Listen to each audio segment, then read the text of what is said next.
This is Hannibal here from the HannibalTV.com with a daily wrestling news update. Looks like WWE has formally applying to allow their product to be bet on in Michigan, Colorado, and Indiana.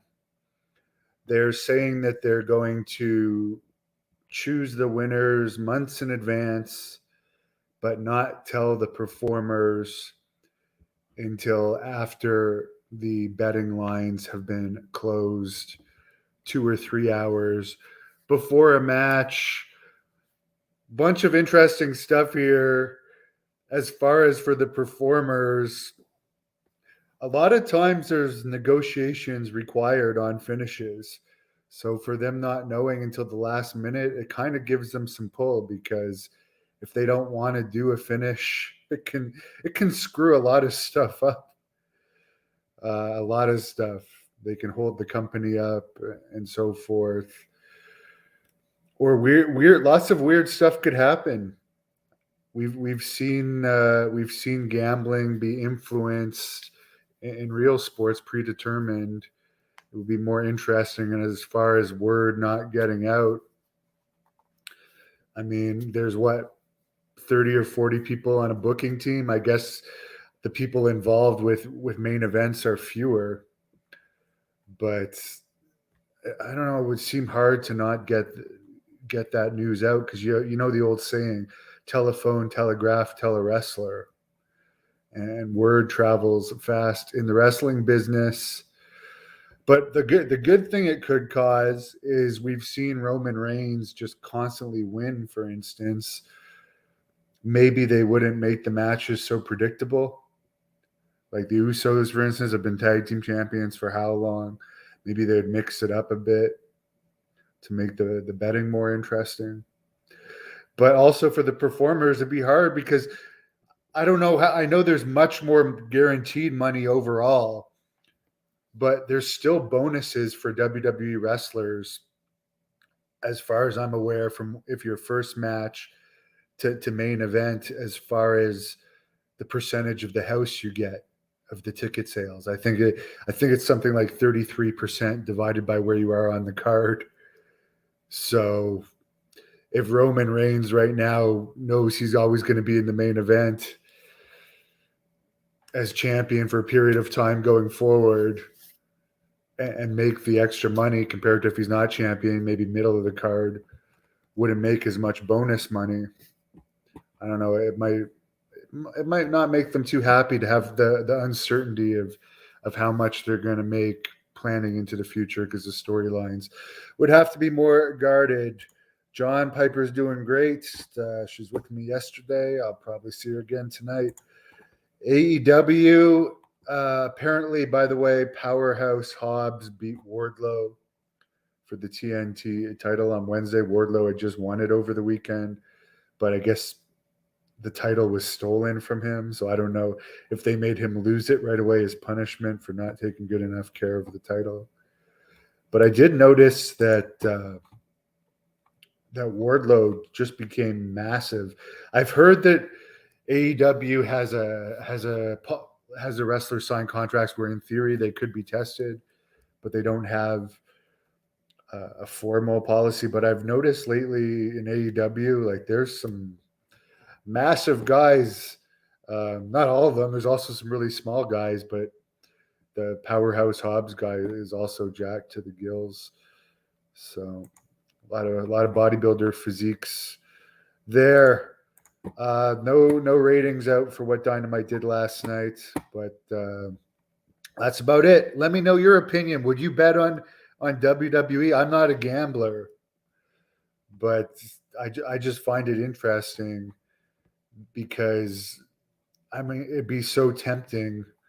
And we know that the people at the top levels of WWE, and I'm not saying this to be a hater, but Vince McMahon himself has been a bit of a shady character over the years. Triple H just came up the other night, was cheating on China with Stephanie, and he's done some underhanded stuff in his career. Paul Heyman, who's one of the writers, has been known to be a slime ball as far as money wise. Michael P.S. Hayes, I find him an entertaining character, but are these guys at the top levels that make these decisions really going to be able to resist the temptation to secretly bet on the finishes that they're booking? I don't know. No gimmicks guy, Jack Kilby, saying tickets for the big Great North Wrestling 15th anniversary event here in Ottawa at the Earl Armstrong Arena May 6th are going on sale soon, and he's going to have more announcements on that to come. Richard says, yeah, they're like, you can really, honestly, you can see, you don't see many natural people with shoulders that are like buffed out like baseballs. And I'm not hating on it at all. I mean, wrestling was good in the 80s, and people were complaining that AEW wrestlers don't look like men. But there's definitely some wrestlers that appear massive. And Brian Cage, I don't know much about him, but I understand his contract's coming to an end soon, and he's going to explore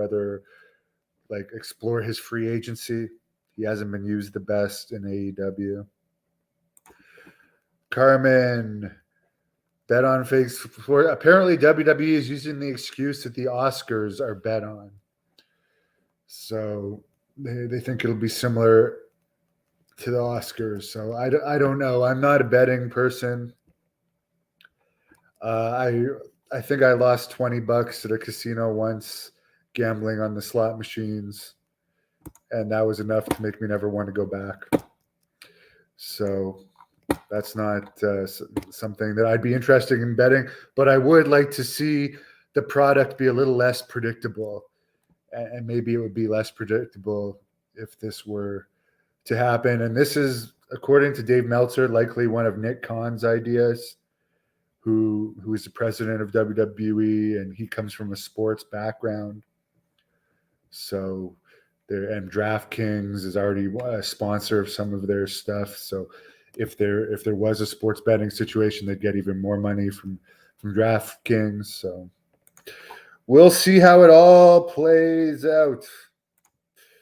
I appreciate your viewership, Richard. By the way, Tank Tolan did a great interview with me last night.